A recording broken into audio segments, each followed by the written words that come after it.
नमस्ते दोस्तों, आज की हमारी इस मेगा सीरीज के डे 2 पर आपका स्वागत है।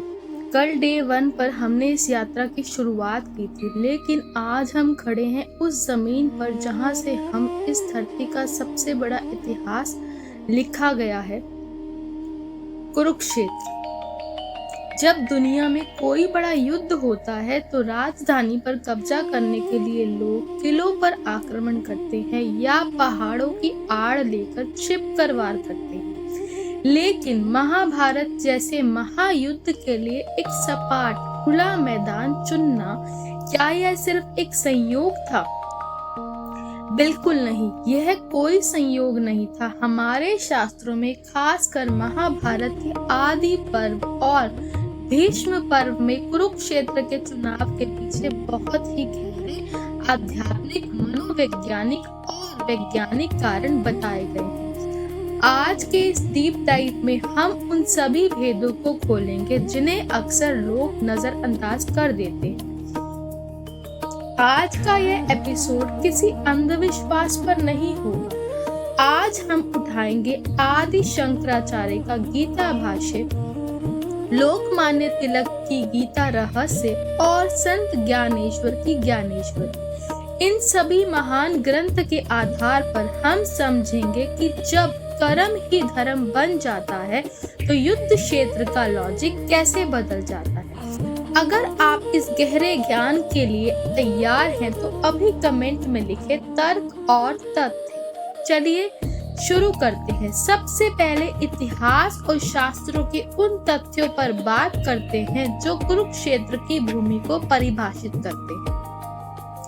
महाभारत के शल्य पर्व में साफ जिक्र आता है कि जब युद्ध निश्चित हो गया तो दोनों पक्षों ने एक ऐसी जगह की खोज शुरू की जो समभूमि में, यानी एकदम समतल, फ्लैट लैंड। कुरुक्षेत्र को चुनने का एक भौतिक कारण यह था कि यह सरस्वती और दृष्टवती नदियों के बीच का क्षेत्र था, जिसे ब्रह्मवर्त का सबसे पवित्र हिस्सा माना जाता है। अब इसके पीछे की मिलिट्री स्ट्रैटेजी को समझिए। महाभारत को युद्ध कोई छोटी मोटे राजाओं की आपसी मुठभेड़ नहीं थी। दोनों तरफ मिलाकर 18 अक्षौणी सेना खड़ी थी। एक अक्षौणी सेना में 1870 रथ, 1870 हाथी, 65,610 घोड़े और 1,09,350 पैदल सैनिक होते हैं। इसका मतलब है दोनों तरफ के मिलाकर लगभग 45 लाख योद्धा एक ही समय पर लड़ने वाले थे। अगर आप इतनी विशाल सेना को किसी पहाड़ी इलाके या घने जंगलों में ले जाते तो वहां गुरिल्ला वारफेयर, छापामार युद्ध हो। छापामार युद्ध में जीत उसकी होती है जो छिप कर वार करता है, जिसे उस स्थानीय जगह की भौगोलिक जानकारी। लेकिन यह युद्ध किसी राज्य को जीतने के लिए नहीं, बल्कि पूर्व निर्धारित धर्म की स्थापना के लिए था। लोकमान्य तिलक जी ने गीता रहस्य के 3 अध्याय के भाष्य में साफ लिखा है कि कुरुक्षेत्र की ज्योग्राफी पारदर्शिता के लिए चुनी गई थी। इतने बड़े मैदान में कोई छिप नहीं सकता था। हर योद्धा को अपनी क्षमता और रणनीति के दम पर ही लड़ना था। कोई शॉर्टकट नहीं, कोई धोखा नहीं, सिर्फ शुद्ध सैन्य कौशल। अब आते हैं उस श्लोक पर जो हर सनातनी की जुबान पर है। श्रीमद् भागवत गीता का सबसे पहला श्लोक, धर्म क्षेत्र कुरुक्षेत्र संवेता युयुत्स्व। धृतराज संजय से पूछते हैं कि धर्म क्षेत्र और कुरुक्षेत्र में इकट्ठे हुए मेरे और पांडु के पुत्रों ने क्या किया। यहाँ कुरुक्षेत्र के साथ धर्म क्षेत्र सबसे शब्द का प्रयोग क्यों किया गया? यह बहुत बड़ा साइकोलॉजिकल मास्टर स्ट्रोक है। आदि शंकराचार्य जी ने अपने गीता भाष्य में इस पर एक अद्भुत व्याख्या दी है।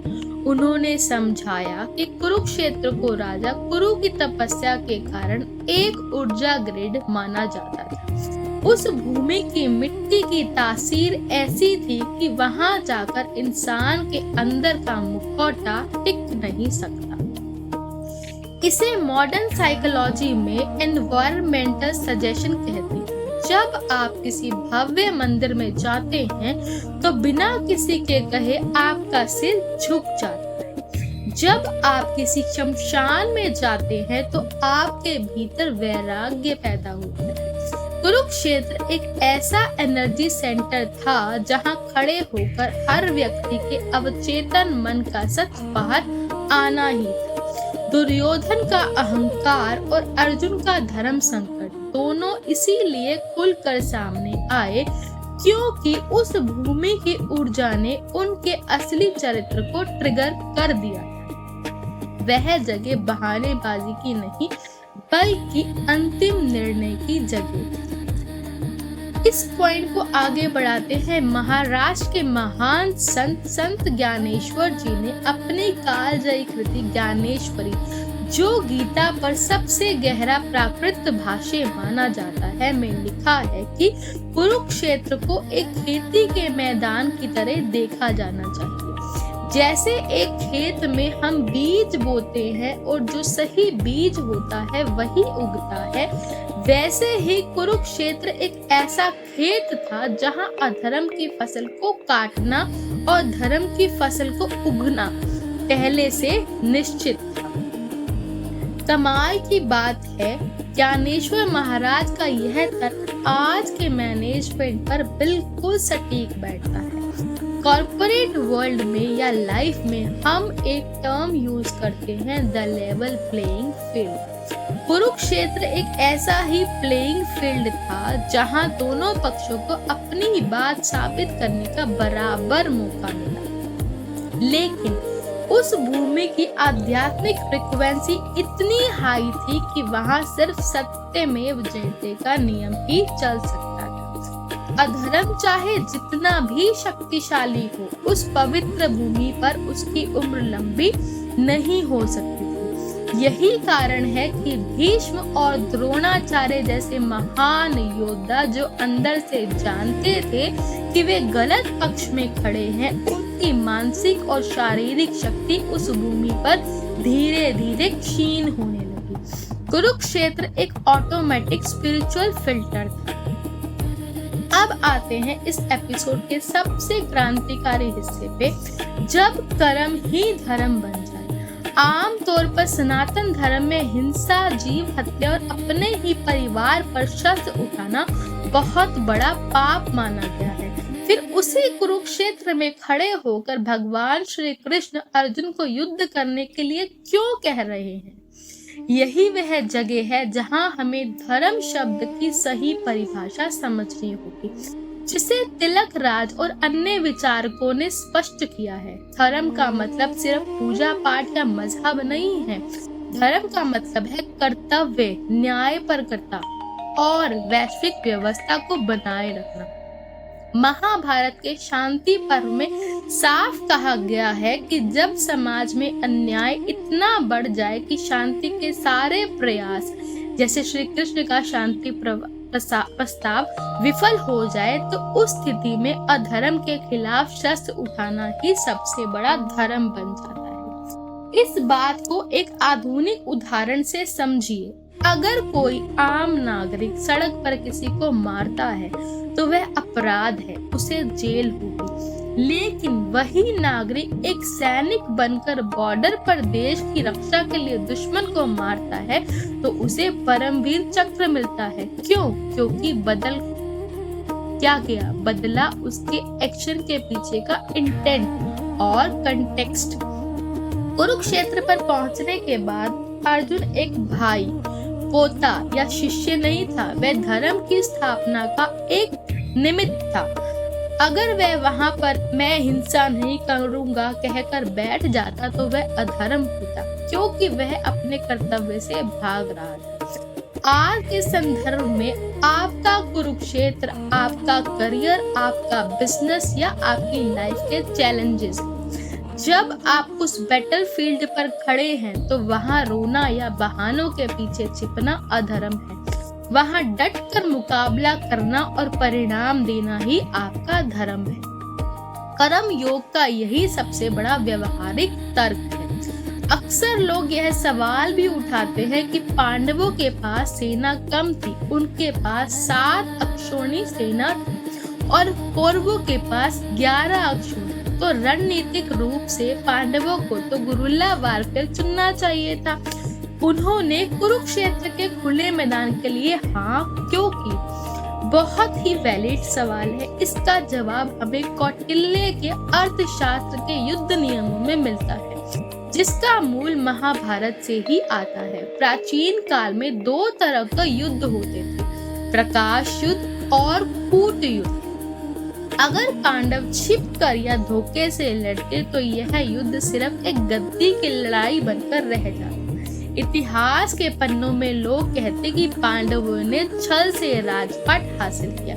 सनातन का प्रचार और धर्म की स्थापना तब तक प्रमाणित नहीं हो सकती जब तक आप दुश्मन को उसकी पूरी ताकत के साथ सबके सामने स्थापित नियमों के अंदर रहकर ना हराएं। कुरुक्षेत्र को इसीलिए चुना गया ताकि जब पांडव जीते तो उनकी सत्यता को स्वीकारता पर भविष्य में कोई उंगली ना उठा सके। यह आने वाली पीढ़ियों के लिए एक स्टैंडर्ड सेट करने की लड़ाई थी। यह गहन विश्लेषण इस बात का प्रमाण है कि सनातन परंपरा का कोई भी निर्णय बिना किसी ठोस वैज्ञानिक, रणनीतिक और तार्किक आधार के लिए नहीं लिया गया। कुरुक्षेत्र का चुनाव एक जियोपॉलिटिकल और स्पिरिचुअल मास्टरपीस था।